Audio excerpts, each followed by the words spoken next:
Good morning, Saja. No, good afternoon. good, good afternoon. Yeah. Happy New Year. I think it's on New Year's Eve today.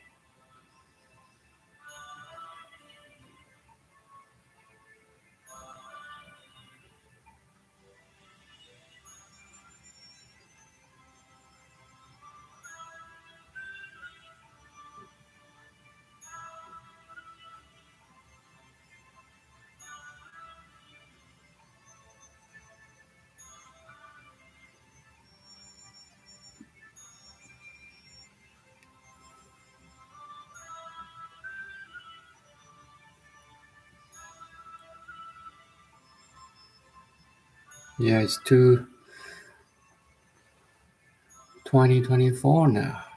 My God. No breaks of time, huh? No one can find breaks of time.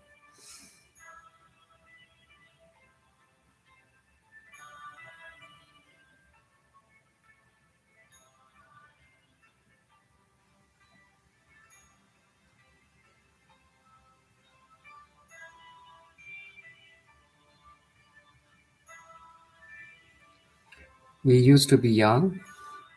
I don't know. Are you in your 30s, 40s? I don't know. 20s? Now I reached my 51.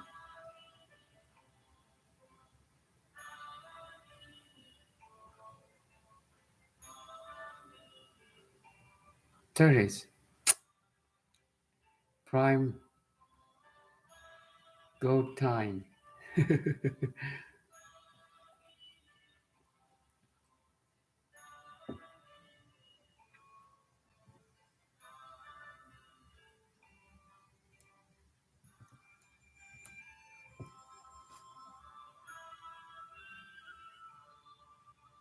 When I was in my 30s, I so busy doing something,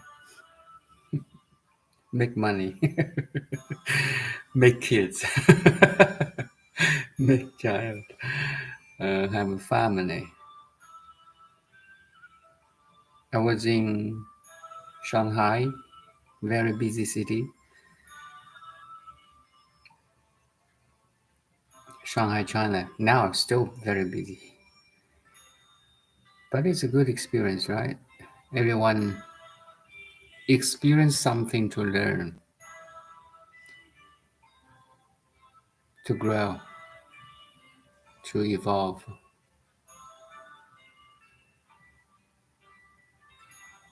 But where is the destination where we have so many people in the world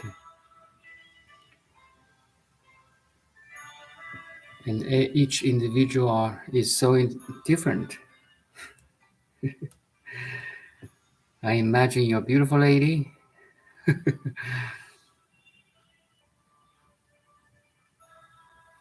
but the youth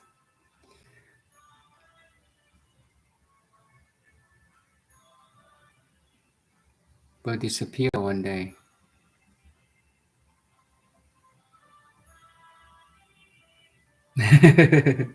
No worries about it. Thank you. Thank you.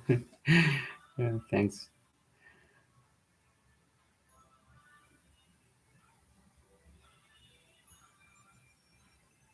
I mean, when we reach our 50s, 60s, 70s, do we really learn something from life, right? That's a question. We're here as a human being just to, have a family, have a good job, some vacation in Hawaii or wherever it is, have a relationship. That's all. Have you ever asked this?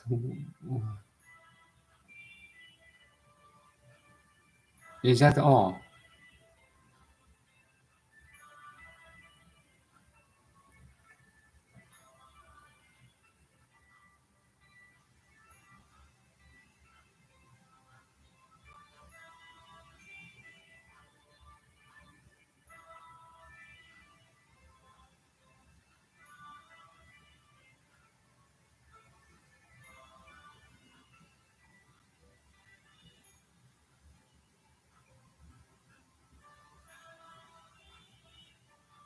It's just a program after the age.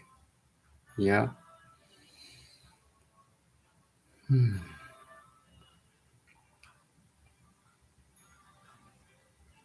Happy New Year, Lima. Happy New Year. The new year, the new me, let's say, the new I.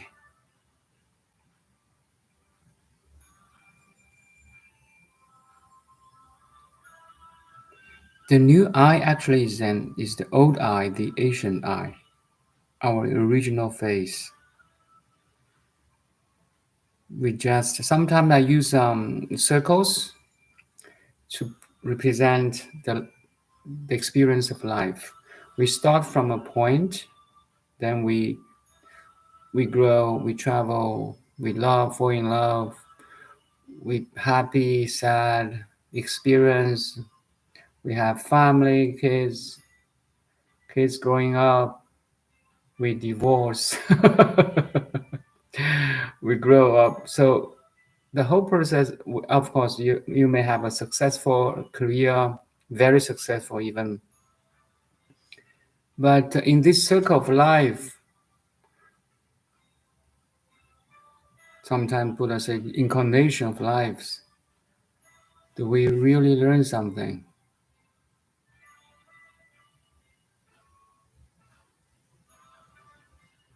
We ponder the meaning of life, right?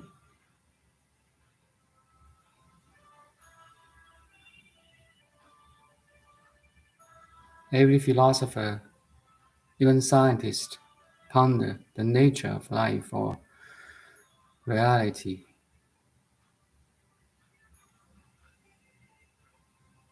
And all the queens and kings try to be, how to say, live eternally, like the mummies of the pyramid.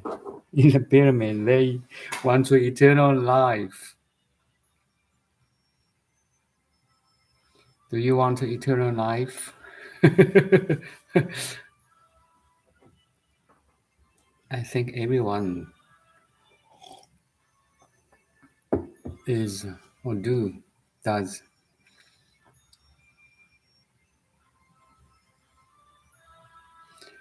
So I'd like to ask you, you work, you have a family, wife, three children, three cats. How did you find time to release? Release of what? Energy? Or you mean stress?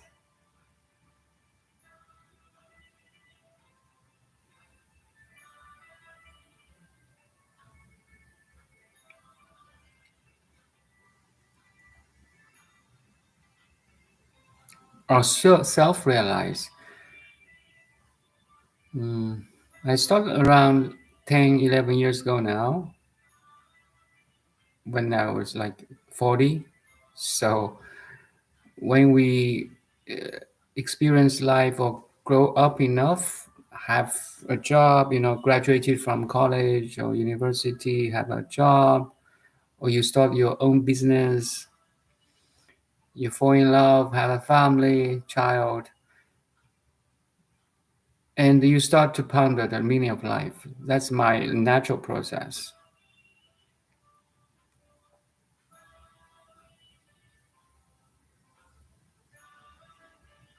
Maybe I have a good karma to always ask why I'm here.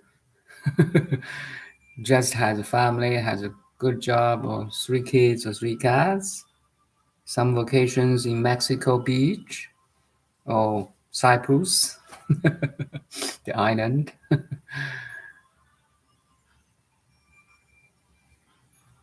And then I try to, study some books, learn to how to meditate. Why there's monks?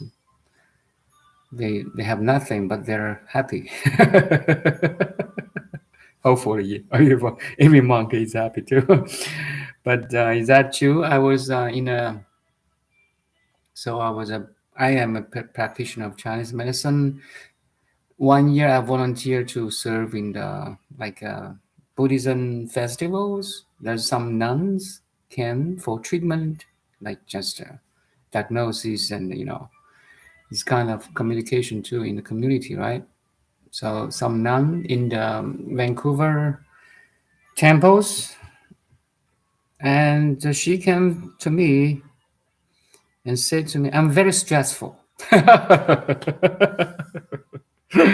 In my eyes, all the monks and nuns should be very peaceful, calm, enlightened. And she told me she was stressful. I know. I'm asking why. We have so many to study. um, stress is like disease, pandemics. Very interesting, right?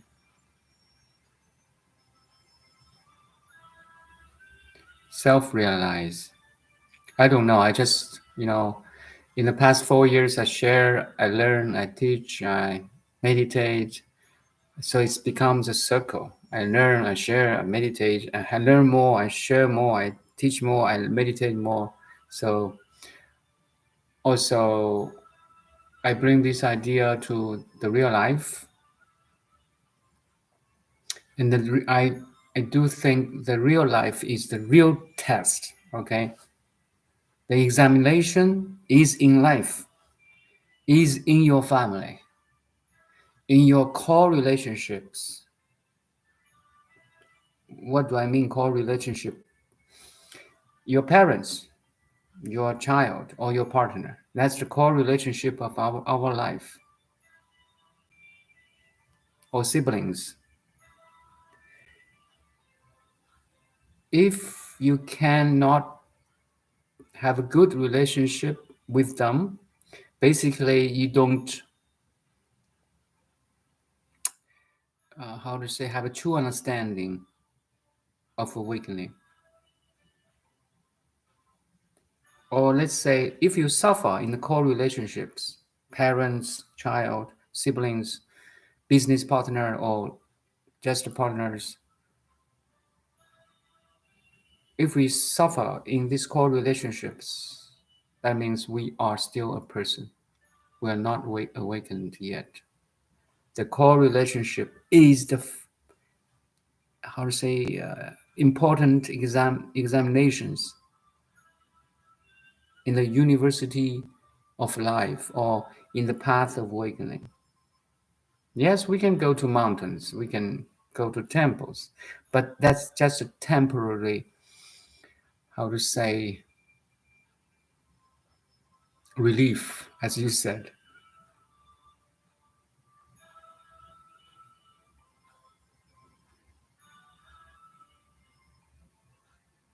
That's why we said Arahat born in temples, Bodhisattva born in the world. Arhat is a self-realizer, less attachments, very little attachments to the world. But a Bodhisattva is in the world to be enlightened by him or herself first, then enlighten others. Because if you are in the world, you have a how to say resources. You have a lot of experiences to talk about relationships, child, parents, you know, worldly life, hobbies, interests, likes, dislikes. You have very the context to awaken others. Make sense? If you live in a temple for 20 years, you have no experience in the world. You have no context, media to talk to awaken others. Make sense?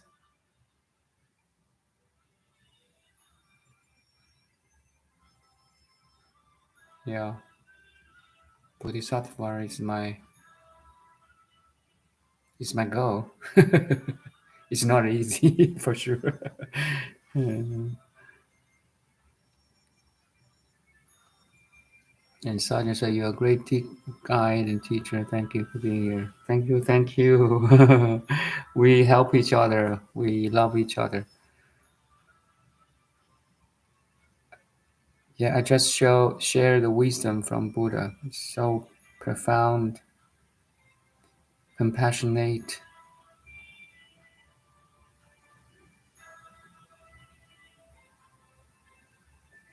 I suffered with core relationship until I became aware 3 years ago of trauma I suffered as a 12 years old from a priest. Oh shoot. Now I see and understand the past. Thank you for your sharing, Mima. Generally speaking, the worldly person is in suffer. That's why we call or we define worldly person. No matter how healthy, wealthy you are, okay, the whole world is suffering. Samsara, the ocean of suffering.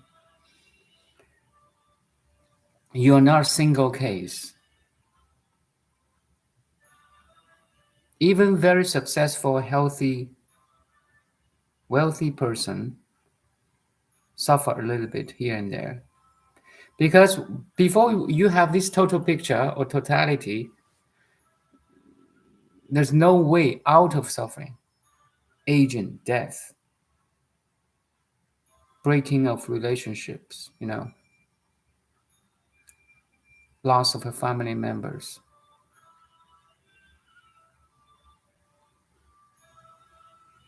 loss of a friendship, partnership.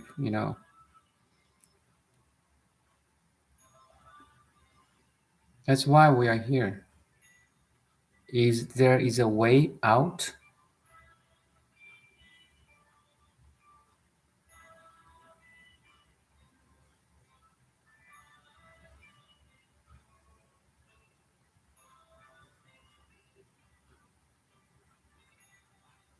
The shortcut of way out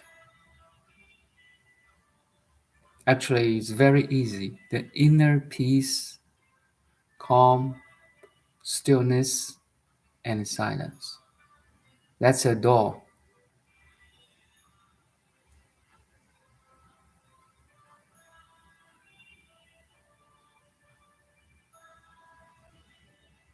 A door of awakening, of freedom. Easy to say, hard to do.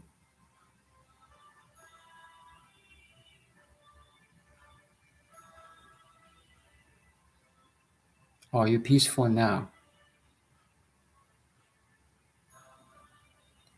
Are you calm now?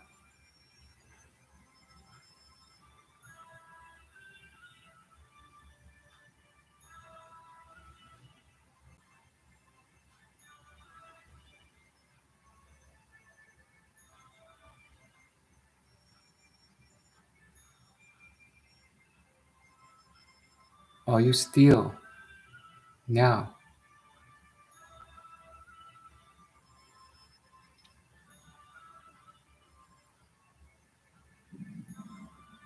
Are you silent now?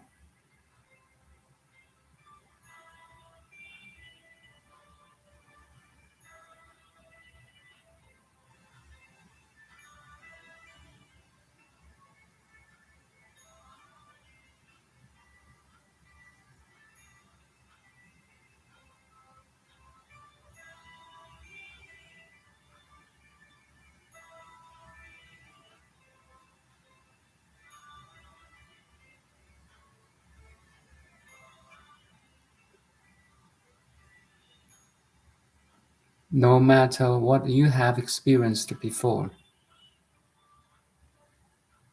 can you let go?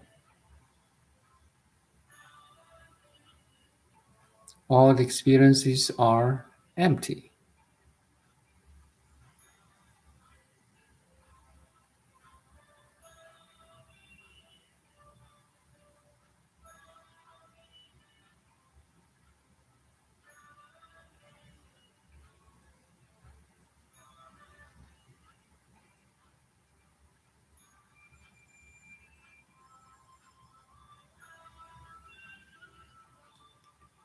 So being calm, still, silent, still, is a sign that you can let go.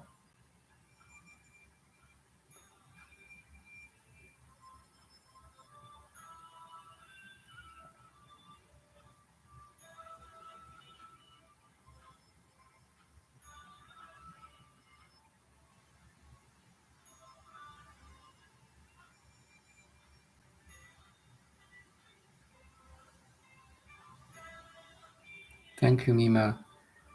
I'm aware I was only one of many who suffered this fate. I remain grateful and offer up prayers for all survivors. Thank you.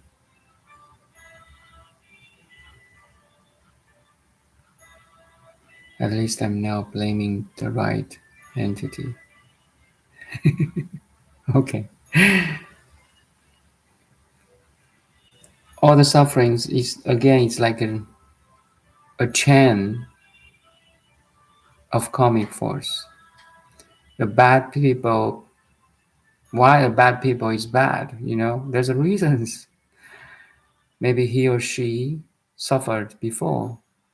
There's anger, resentment, hostility in his or her mind and manifested as a behavior to us, to you, to me.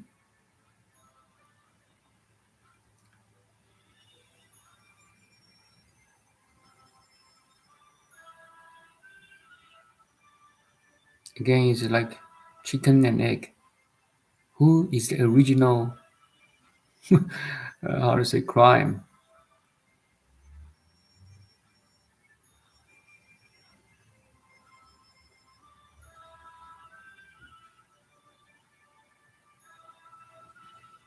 Who is the first criminal? So hard to say.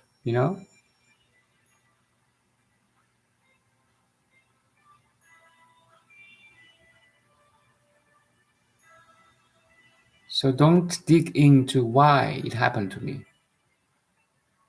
Invest how you can let go.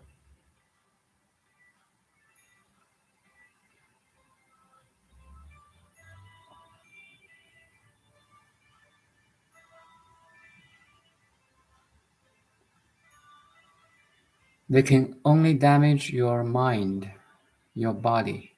They can never damage your spirit. They cannot damage your pure awareness. The whole world is a dirty pound, but you, the pure awareness, cannot be defiled. Do you follow? This should be understood as principle number one. If you look back to the whole civilization, crime, war, conflicts, in the name of Jesus even. I'm right, you are wrong. I'm the good disciple, you are not. I want more. I conquer.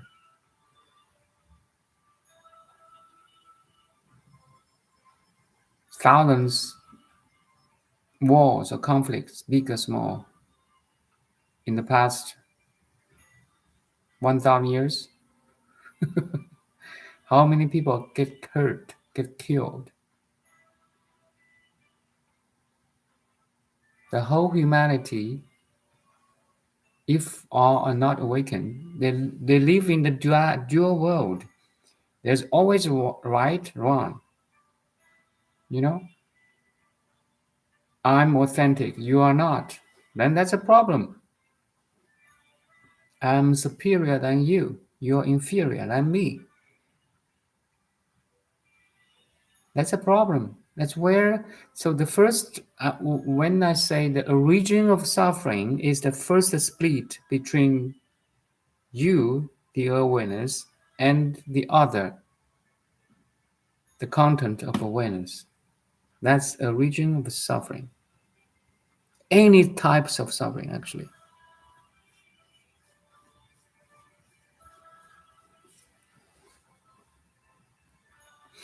The awareness claps into the body and mind.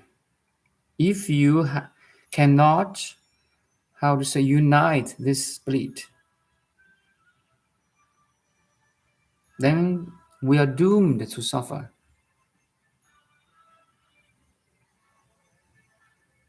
Make sense to you now? The field of consciousness claps into body and mind. Let's say that first. Actually, body, mind, and spirit, or the pure awareness, are one thing. It is always one thing. But awakened mind don't notice this. There's only consciousness. Yogachara, consciousness only school.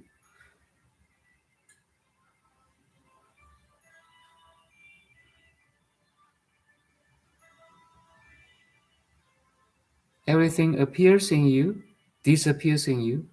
Everything means every experience, right? Every relationship.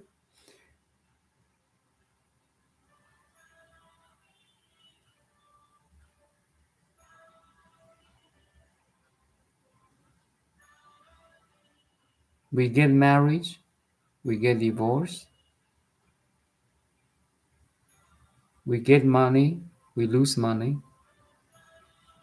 All kinds of experiences appears in you, disappears in you. You, the pure awareness, cannot be damaged by your experience. That's called awakening. You are originally silent, still. You're originally perfect and complete.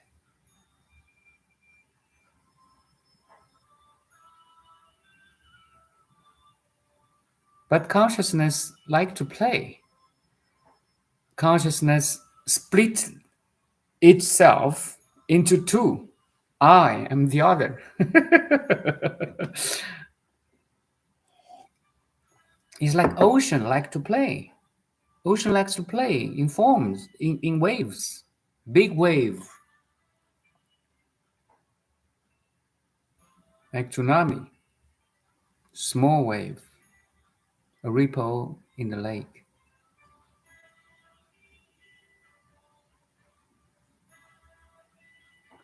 But do you lost yourself in the playing, in the projecting a world? That's the key. That's so why I say if you can recognize your inner peace, calm, silence, and stillness, that's the door of going home. That's the door of awakening.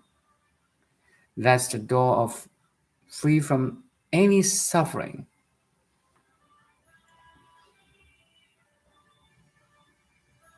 And also, that's the ground where all your merits of life can grow, all the beauties of life can grow.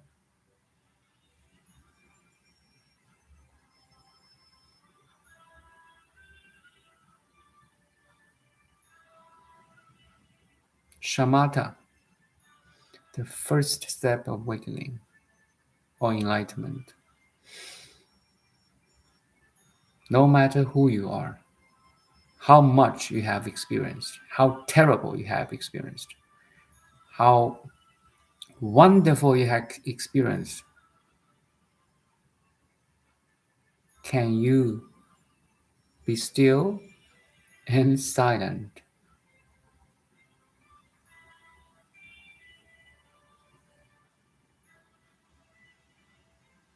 That's the portal. A portal, I will say, if you enter this door or portal from earth to heaven, then you entered heaven. Okay. Or if you say, no, I'm in heaven now, I want to experience, I want to have fun, then you open the portal, a door from heaven to world. Where is this door? Where is this portal? Here and now. It's never been not here and now. That's how to say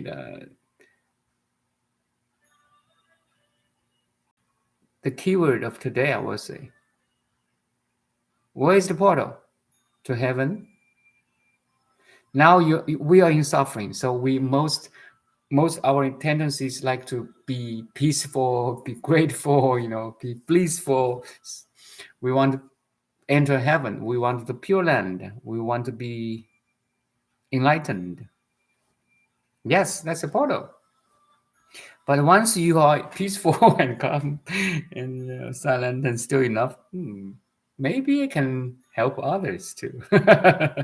So you open door again, enter the world to teach, to share.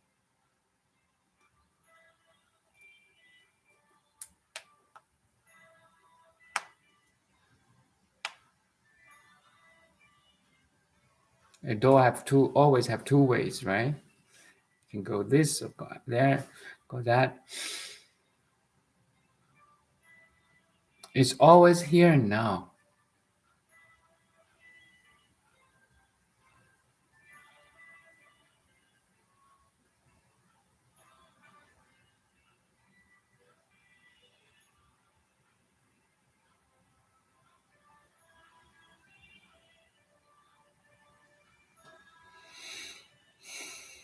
How to let go? You meditate, you concentrate on your breath. That's the very old technique. Inhale, pause, exhale, pause, inhale, pause, exhale, pause. So you can keep doing this. You need focus. You focus on your breathing. Let's just do 1 minute. Inhale, rising of your abdomen, lower abdominal area. Pause, exhale, falling of your stomach, abdomen. Inhale.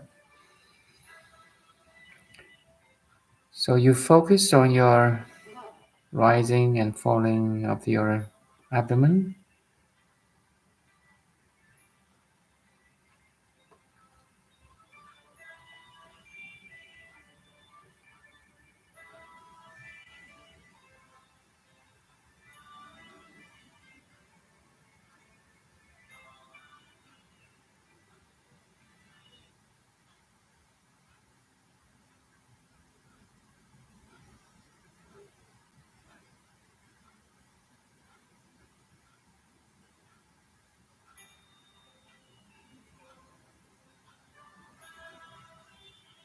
Concentrate.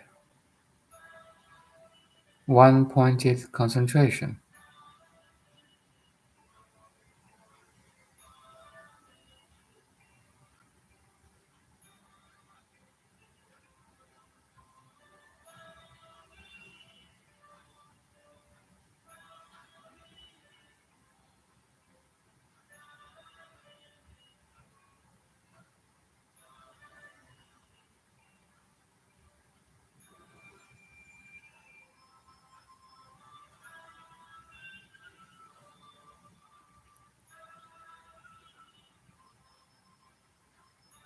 If you can concentrate for 2 seconds even, you are free of your suffering for 2 seconds.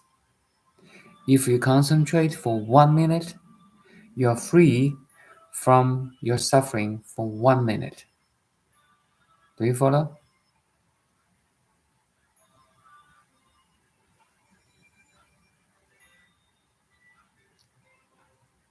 So one point concentration is a temporary relief, a temporary relief from your mental sufferings, especially.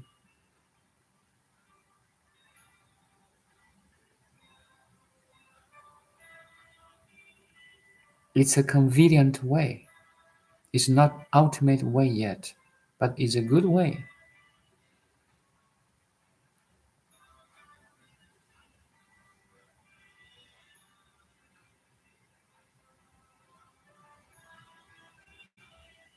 If you concentrate, if you can concentrate on your breathing, meaning you don't think other things, you don't think of other things. Make sense?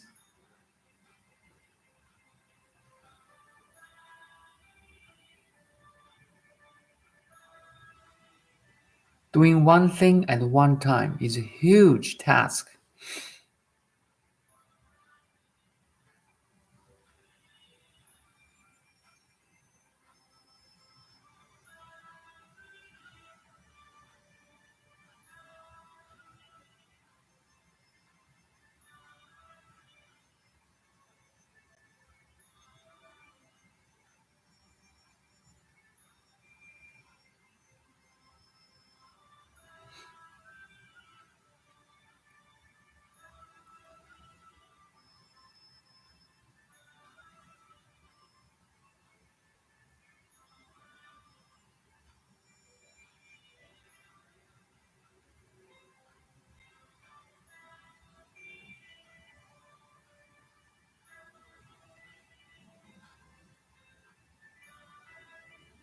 But it's only a convenient way. It's a not complete way.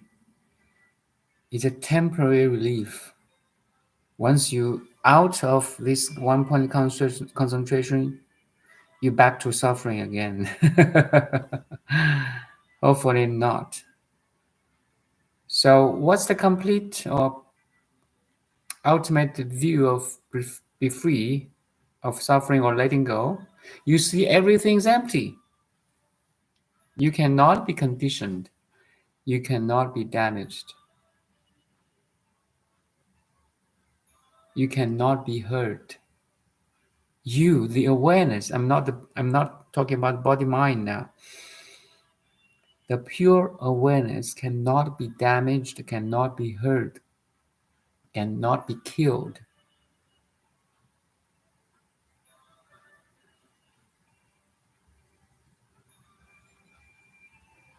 Person can, body mind can, not you.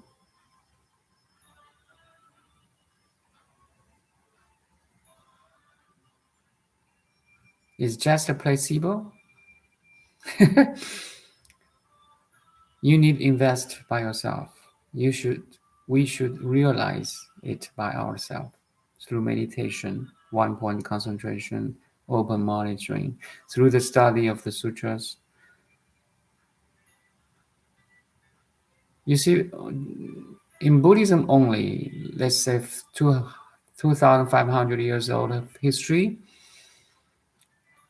how many masters has invested their life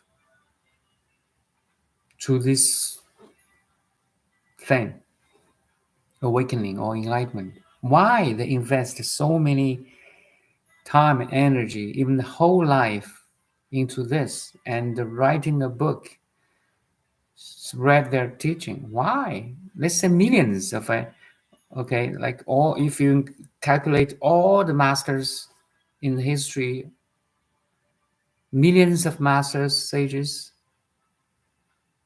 Why? Are they stupid? Maniac? Maniac? Sorry. Do they lose their mind? I don't think so.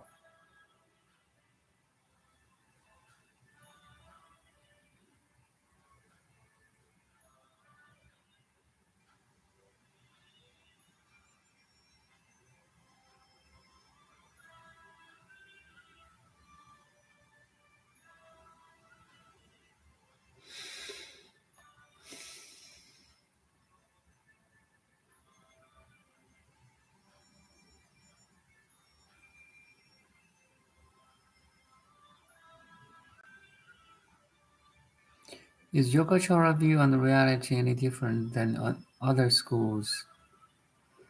So it's a gradual cultivation. So it gives like structure of the mind, let you understand it. Sometimes we need a roadmap to go from here to there. So that's Yogachara's view, talking about the eight consciousness. Why you think this way, why you do that, you have that habit. It's all the seeds from your experiences, the conditioned seeds, behaviors, experiences lead you to this moment. Actually, it's track logic too.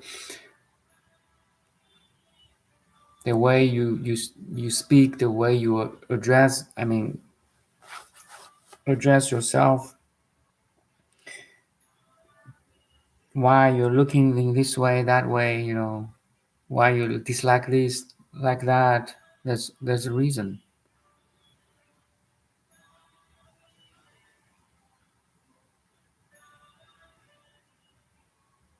There's also other ways like Zen, letting go all, even the consciousness teaching.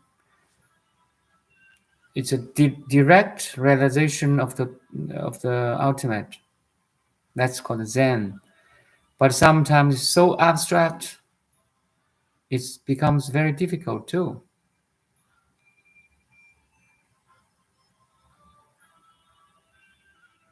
We also have Pure Land. You repeat or recite the mantras of Amitabha Buddha.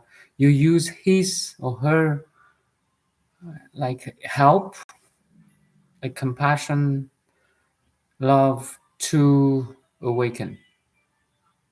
That's the Pure Land school.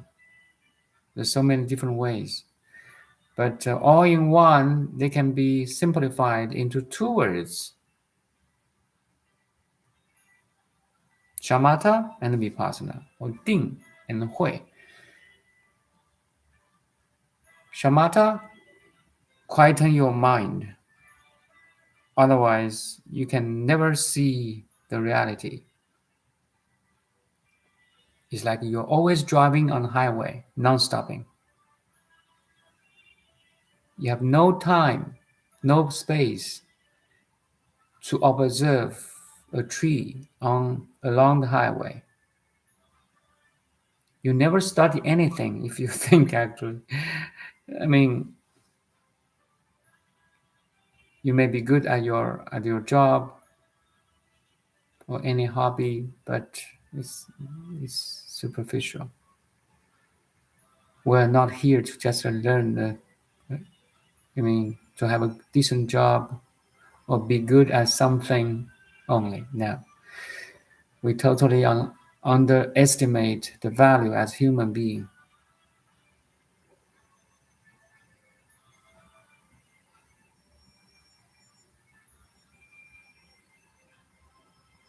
We are here to awaken. That's all. Awaken to the totality.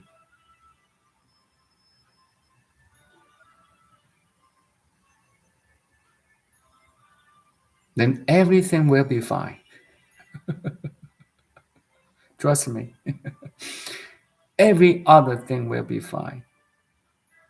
Even birth and death, aging, suffering. Because you see them as emptiness now.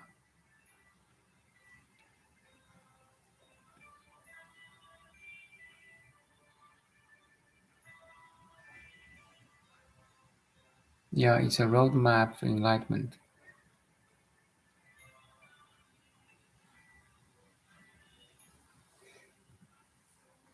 You can keep asking me. Today my topic is the eighth consciousness. So I still use the this Wikipedia link around 1/4 of the whole page. I just paste here again. So let's study the roadmap. How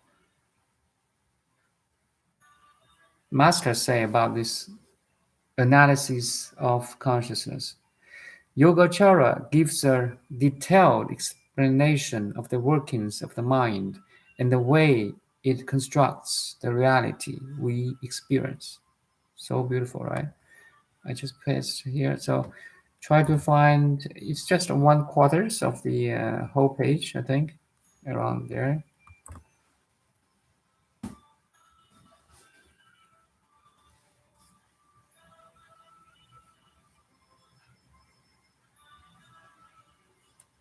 The most famous innovation of the Yogacara school was the doctrine of eight consciousnesses, eight bodies of consciousness, or the five sense consciousnesses. So you close your eyes, you touch something, you know what it is, right? So it's a touch consciousness. You smell something, you don't need open your eyes. Oh, it's a rose or it's an apple. So it's your nose consciousness and so on. And that's easy to understand. But the beautiful part is besides these five sense consciousnesses, there's a mentality, manners, and the storehouse, Alaja Vijnana. You can keep reading. I just pick up the keywords here.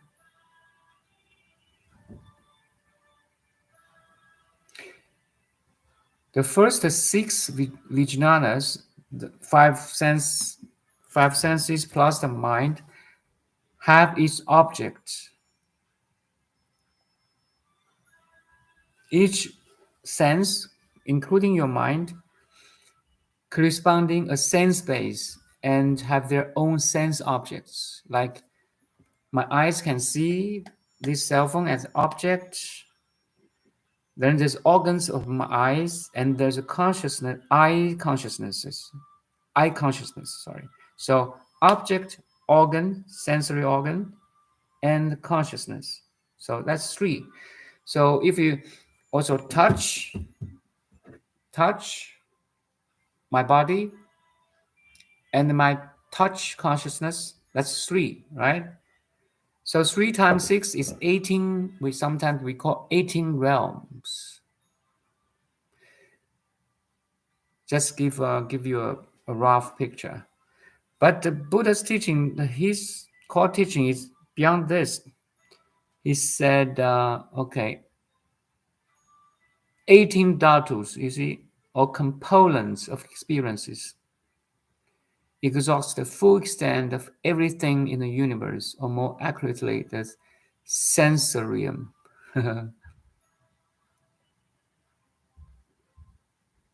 You see, these six consciousness are also not substantial entities, but a series of events arising and vanishing, stretching back from beginningless time. That's interesting. What is beginningless time? I just paste up.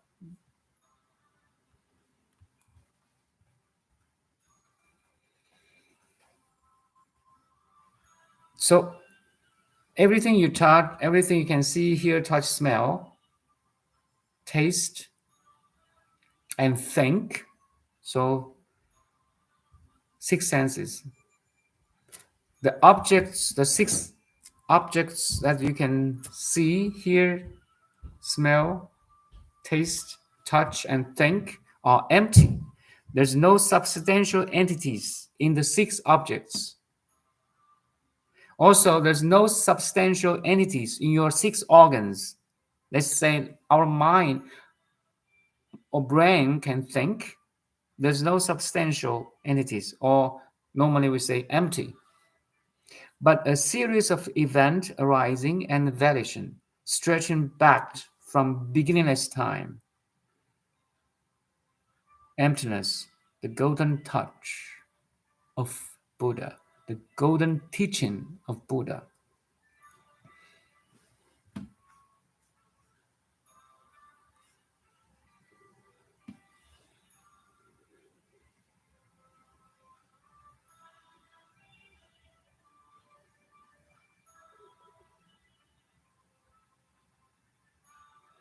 You see, the sixth consciousness, let's say the mind, is easy to understand. Mana was seen as the surveyor, like transmitter of the content of the five senses as well as the mental contents like thoughts and ideas. Then the seventh consciousness, normally maybe you can understand partially as a subconsciousness. The seventh consciousness developed from the early Buddhist concept manas and was seen as defiled meditation, which is obsessed with the notation of self. So manas has a self sense, I. It always clings to something that belongs to me, my body, my mind, my relationship, my money, my house, my car. It's all mine. It's me. The seventh consciousness does this job. Cling to anything, attach to anything, grasp anyone, anything, any relationship, any concepts of the mind as I. It's a wrong I. It's, let's say, ego. This is a false self. A false self.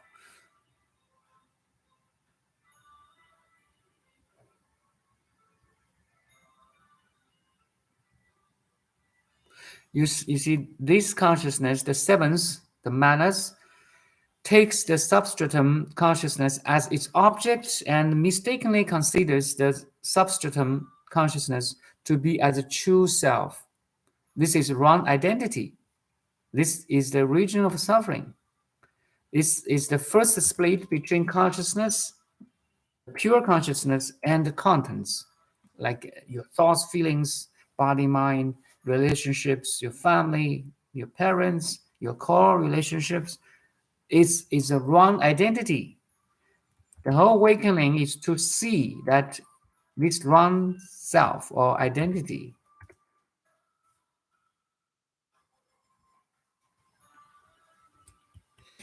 Now let's the eighth consciousness. Okay, this is the beauty of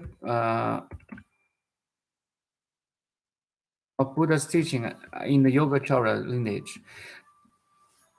Alaya Vijnana, the eighth consciousness, Alaya Vijnana, storehouse or repository consciousness, was defined as the storehouse of all karmic seeds, where they gradually matured until ripe, at which point they manifest as karmic consequences. I just copied it.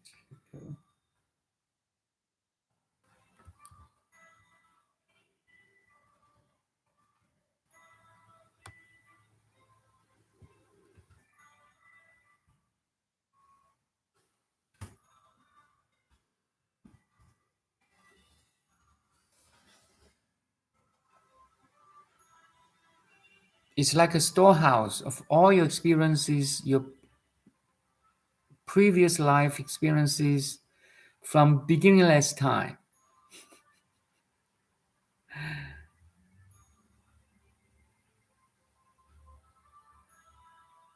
Was defined as the storehouse of all karmic deeds, where they gradually matured until ripe, at which point they manifest as karmic consequences. So it's very abstract, but why are you listening to me now? There's a reason. There's a karmic force behind it. There's karmic seeds leading you to this listening. Also, why I'm talking about this, why I'm on this YouTube channel. There's a karmic seeds.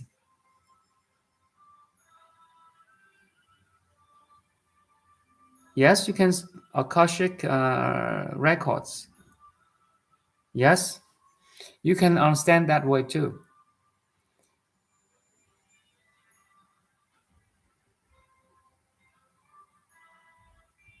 It's like, do you go to shopping?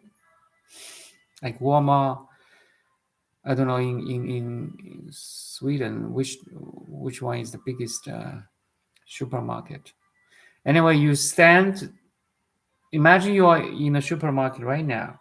So you may shop something to purchase something.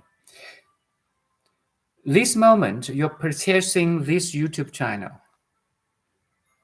That moment, you are doing that thing or talk with someone else. So from moment to moment, we are purchasing from the supermarket. The supermarket is, I use the metaphor because everything on aisle, shelf or there displayed, you don't purchase them all. You just purchase a little bit here and there at this moment, at this day, at this New Year's Eve. But next day you come, you may purchase other stuff. So it's like all your likes, dislikes, all your experiences in life are in the supermarket. But some items are active, some items are not. So you behave differently from time to time according to the environments. But actually, all your choices of making is already in this storehouse. You have tendency to do this way or that way because you have this eighth consciousness.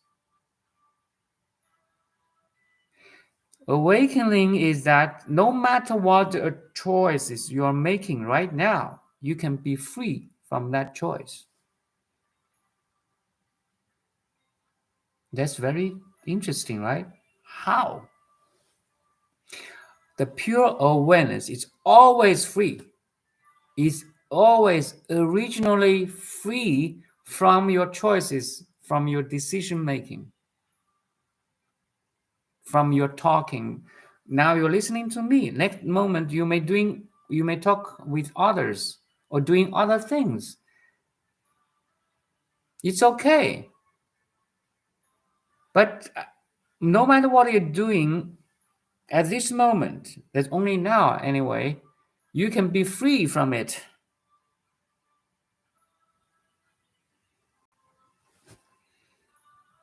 The Akashic records in Buddha's eye are empty too.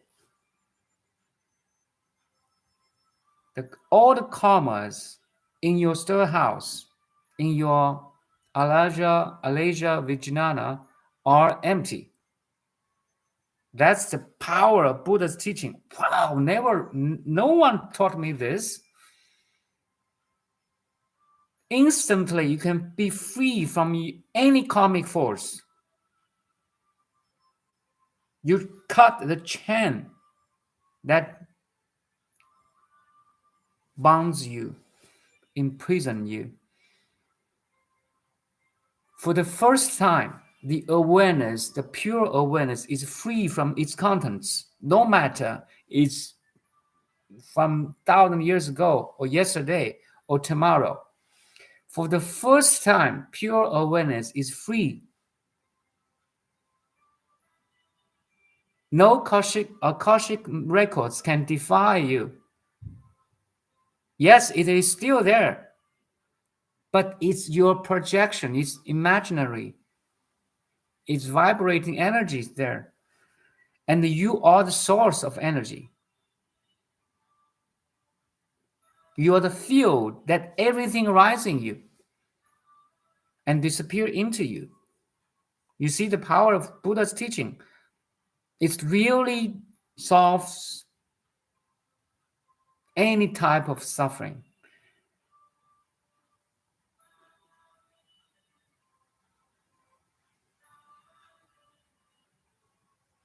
Pure awareness is always free. Yes, that's in its original nature. 何其自信，本自清净。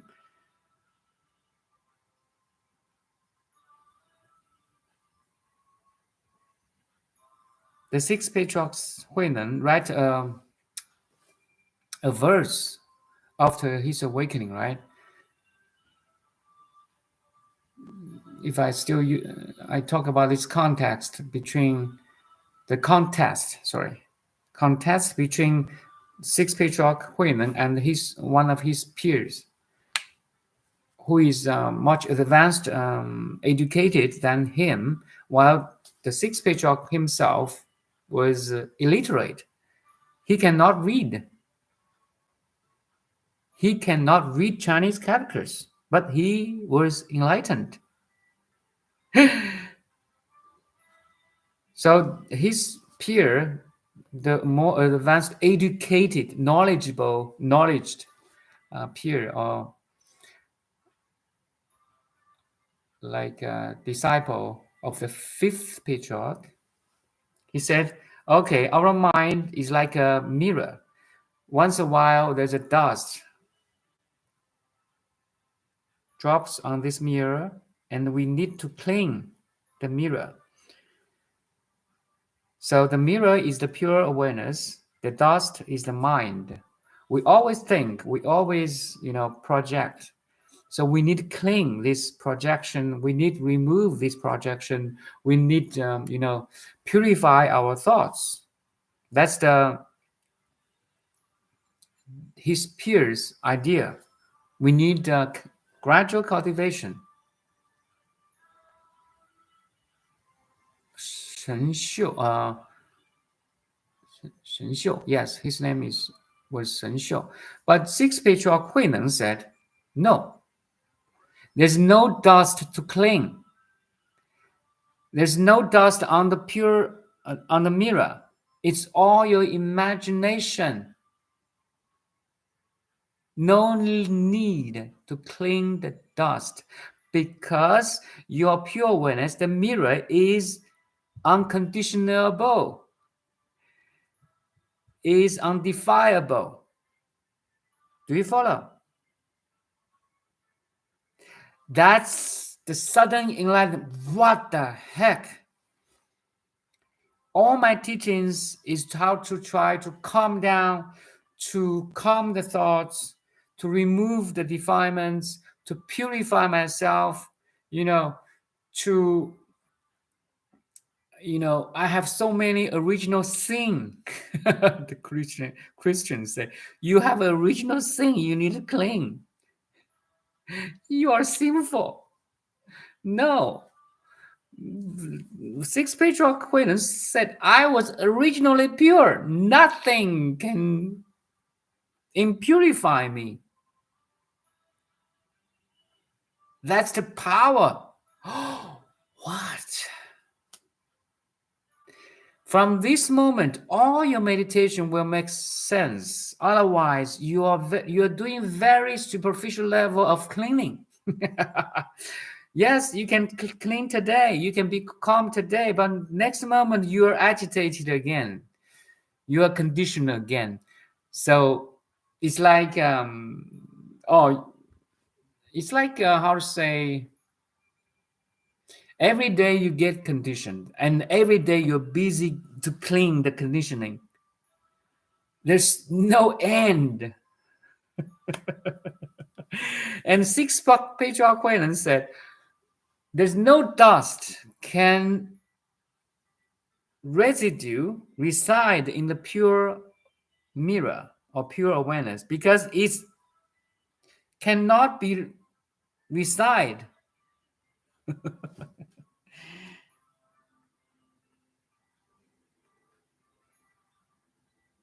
For the first time, you are free from any teaching, even. No words. You don't need anything to do. No one to be. No practice. No practice are needed. But this teaching is so abstract, it's very risky too. It depends all on your karmic force. Are you here ready? Are you ripen to have this sudden enlightenment? What?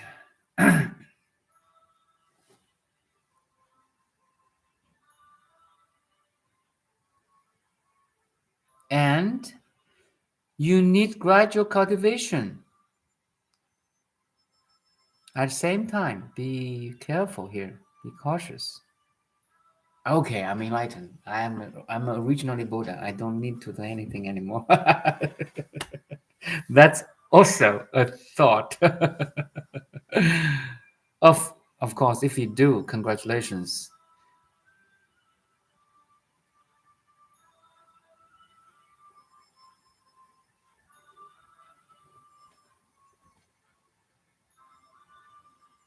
So it's not what happens, it's how you see it. Yes, your perception plays a vital role, a critical role. How you perceive the world determines how you experience the world.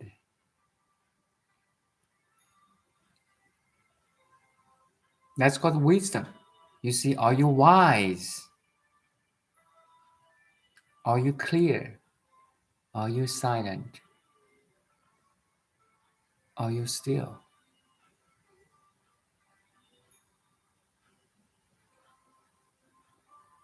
The entire journey is about shifting perceptions, shifting the way we see things, shifting our identification. Yes, back to home. All the shifting is your original home.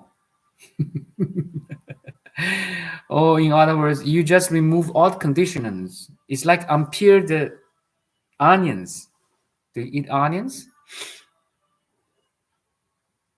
One layer, two layer, one layer, two layer, one layer, until you reach the core. Oh my God, I was here before. All the contents of your awareness is a potential conditioning. And if you are not awakened, it is a conditioning.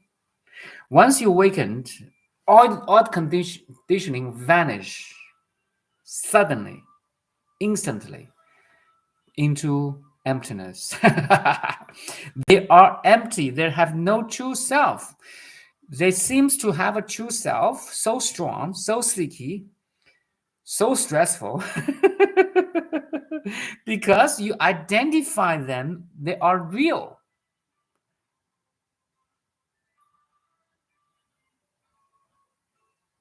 You make yourself suffer. You, the pure awareness, are fooled by your mind. Mind is the greatest enemy if you're not awakened yet. Mind has fooled you around many, many years, even many, many lives. But it doesn't matter. At this moment, can you see your mind playing tricks with you?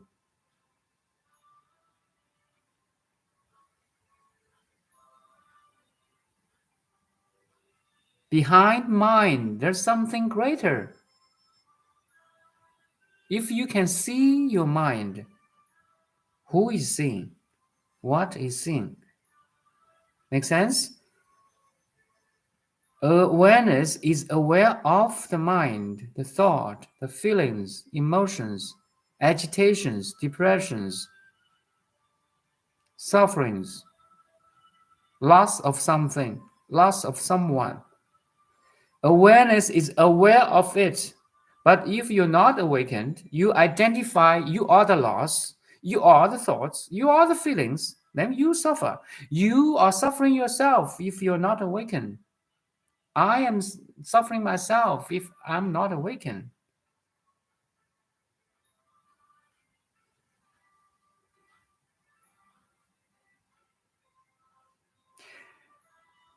Only you can awaken yourself.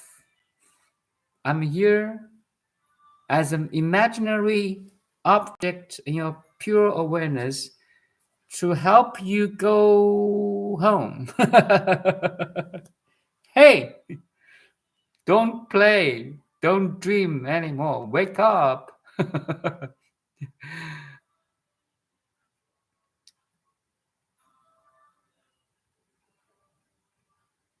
And Buddha's teaching wake me up.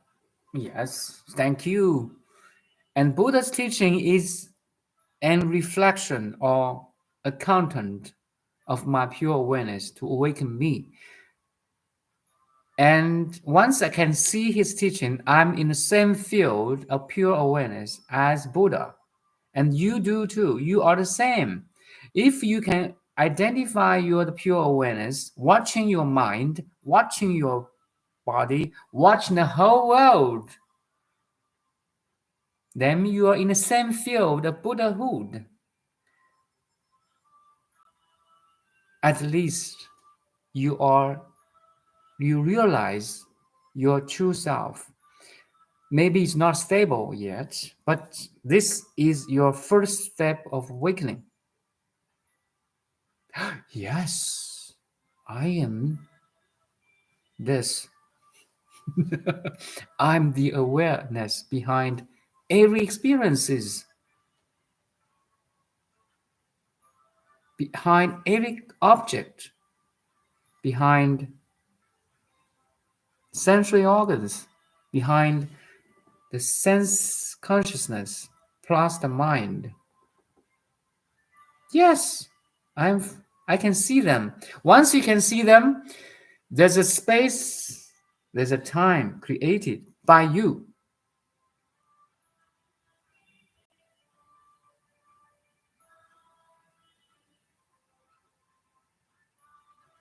Now you have a possibility to be free from the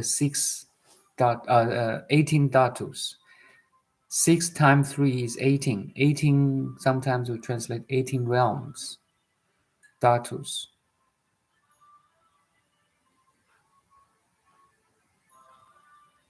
So, Alayja Vijnana, if it's not awakened, it's like you are sitting in a warehouse of Costco or Walmart or any supermarket, and you identify there's so many items on the shelf.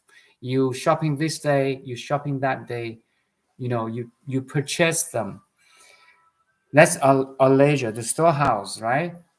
But once you awakened, a leisure transformed into the great mirror-like wisdom.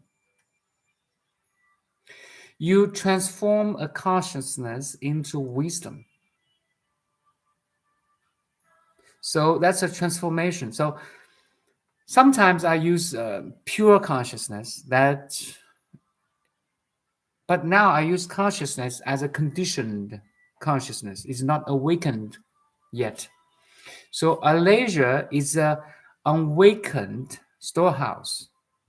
But once you're awakened, you can transform this storehouse into wisdom. Now every item on the shelf of the supermarket serves you. Do you follow? You can grab this, you can grab that, but there's nothing to grab. That's crazy, I know. That's the best of Buddha's teaching. They're empty, but you still use the emptiness to teach, to share, to live, and to love.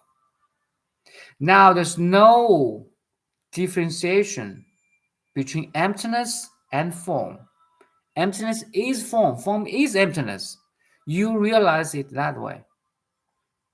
Now you're in the oneness, non-dual realization.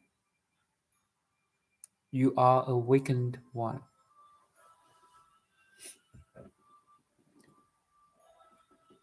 Yogachara is try to reach this realization.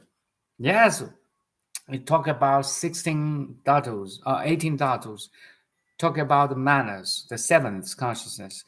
Talks of the self, driven identification, the force identification, the seventh consciousness, the wrong self, and talk about the eighth consciousness. All these teachings are pointing to this realization. I'm one. I can see my 18 dhatus. I can see my manas. I can see my allegiance. They are serving me now. Do you follow? And they are no different from me, the pure awareness. Everything is me. All is me. Yet only me. This me, I, has no opposition of non-I. This is Brahman.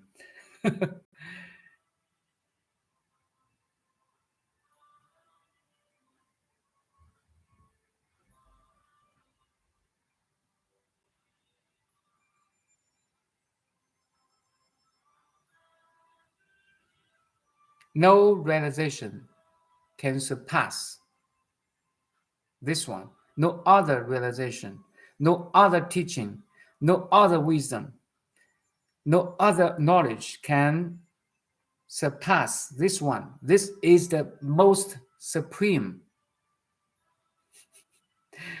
That's called Avatara Sammo, the non-surpassed supreme wisdom. Crazy. No. Uh, whatever we experience, we are frequency match for it. Whether we are aware or unaware, all experiences, inner or outer, are self-created through the mind, at least as I understood. Yes, good understanding. Yes, it's right. Everyone is, you know, projecting a world, inner, outer world physically, inner world mental, emotionally, bodily. You are creating a world right now, different layers. Can you be free from them? Can you really be free from your creation? Mm-hmm.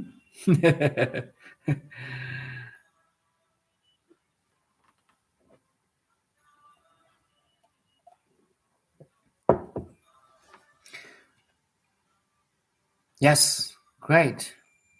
That's a solid statement. Yes, I am power. I am is a very powerful statement. It's a very authentic statement.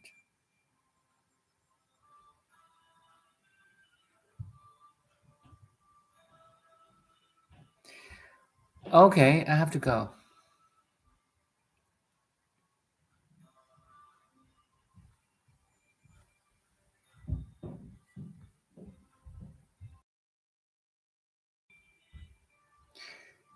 Maybe see you tomorrow. I'm not sure. Happy New Year.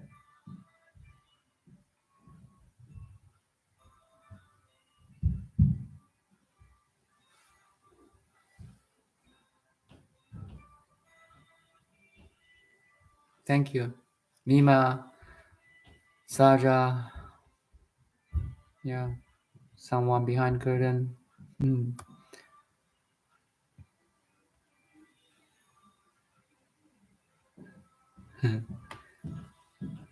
Thank you. Happy New Year, everyone. Yes. Happy awaken. Happy awakening.